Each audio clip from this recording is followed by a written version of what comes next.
नमस्कार. महासागरच्या खरीखरीमध्ये मी सुजाता आपले स्वागत करते.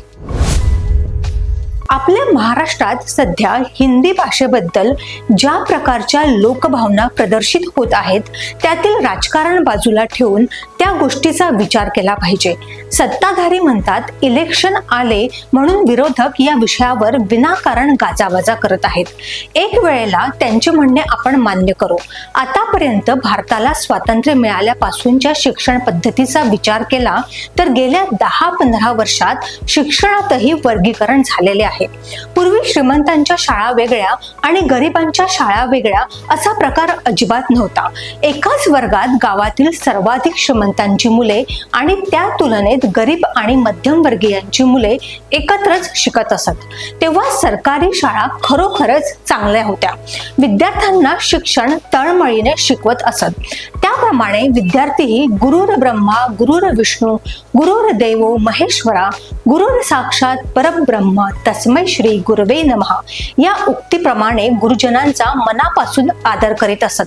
त्या काळातही काही प्रमाणात काही गुरुजी आदरास पात्र नसत, पण तरीही बहुसंख्य शिक्षक कमी पगार असूनही विद्यार्थ्यांचे ज्ञानवर्धन करण्यात धन्यता मानत असत. आता प्रश्न उरला तो भाषेचा. सुरुवातीच्या काळात मुलांना वयाच्या 10-11 वर्षापर्यंत मातृभाषेचे शिक्षण दिले पाहिजे असा दंडक होता. त्या काळात महाराष्ट्रात बहुसंख्य शाळांमध्ये प्राथमिक शिक्षण मराठीतच दिले जायचे. राज्यातील काही महानगरे सोडली किंवा मोठी शहरे सोडली तर इंग्रजी किंवा इतर भाषांच्या शाळा फारच कमी होत्या. काही शाळांमध्ये विशिष्ट समाजाकरता उर्दूचे शिक्षण दिले जात होते.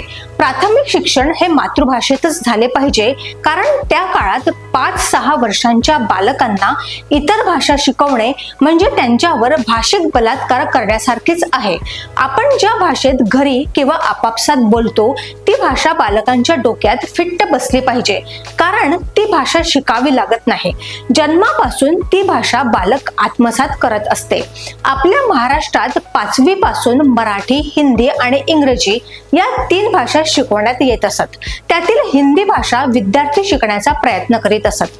महाराष्ट्रात हिंदी भाषेला कधीच विरोध नव्हता. उलट वर्धा येथे राष्ट्रभाषा प्रचार समिती नावाचे अत्यंत व्यापक प्रसार असणारे शिक्षण विद्यापीठ अस्तित्वात होते. केवळ महाराष्ट्रातच नाही तर संपूर्ण देशातील हिंदी भाषिक राज्यातून यासाठी परीक्षा घेतली जाईल. शाळांमधूनही राष्ट्रभाषा प्रचार समितीतर्फे हिंदीच्या परीक्षा होत असत. प्रारंभिक ते कोविद रत्न आणि साहित्य रत्न यासारख्या परीक्षांना विद्यार्थी भरभरून प्रतिसाद देत असत. महाराष्ट्रात महाराष्ट्र राज्य राष्ट्रभाषा सभा पुणे यांच्याद्वारे ही परीक्षा घेण्यात येत असत. सध्या बाजारीकरणाच्या या युगात शिक्षणाचा बाजार सुरू झालेला आहे.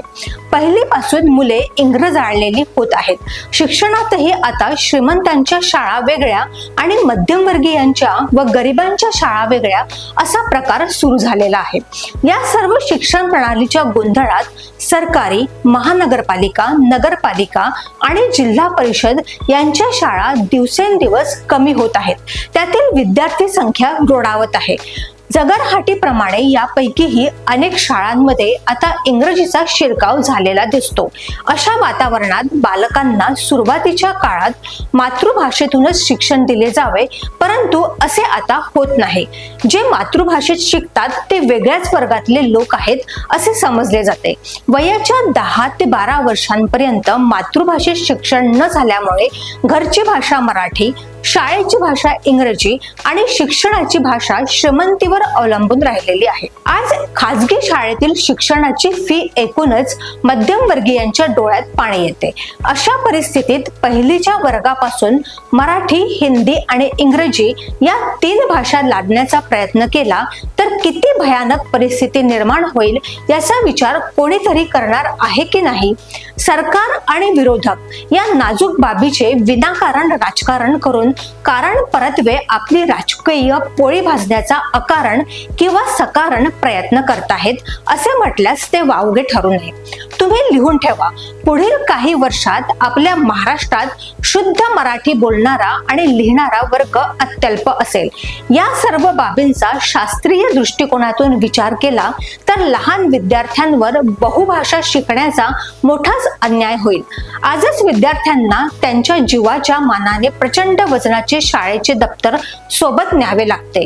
त्या दप्तरात आणखी किलोभर वजनाची भाषा वाढल्यावर विद्यार्थ्यांचे भाषिक वजन किती वाढेल हे मात्र कुणालाच ठाऊक नाही. भारतातील अनेक राज्यात त्रिभाषा फॉर्म्युला लागू आहे. त्यात दक्षिणेतील राज्ये तर आघाडीवरच आहेत. मुंबई राज्यातून निघालेल्या गुजरातमध्येही प्राथमिक वर्गात 3 भाषा शिकवल्या जात नाहीत. हिंदी भाषिक प्रदेशात तर दुसरी कोणतीही भाषा शिकवली जात नाही. म्हणून शिक्षणाच्या पायाभूत काळात विद्यार्थ्यांच्या डोक्यात भाषेची मिसळ करण्याऐवजी विद्यार्थ्यांनी सुरुवातीला मातृभाषा शिकून मगच इतर भाषेत मिसळून जावे. असे केले तर राज्यात आंदोलनाची वेळ येणार नाही. महाराष्ट्र सर्व भाषा समभाव मानणारा प्रांत आहे. महाराष्ट्राचा हा उदारपणा पुढेही कायम राहावा अशा विचारानेच आम्ही आमच्या खरी मधून हा खरा सल्ला देण्याचा मार्ग अवलंबलेला आहे. त्यासाठी आधी मराठीचा पाया, मग हिंदीची माया असे सूत्र ठेवले पाहिजे. सर्व संबंधितांनी याचा विचार करण्यास हरकत नाही. अशाच घडामोडींसाठी बघत रहा महासागर. अजूनही तुम्ही आमच्या चॅनलला सबस्क्राईब केलं नसेल तर लगेच सबस्क्राईब करा, लाईक करा, शेअर करा आणि बघत रहा महासागर. नमस्कार.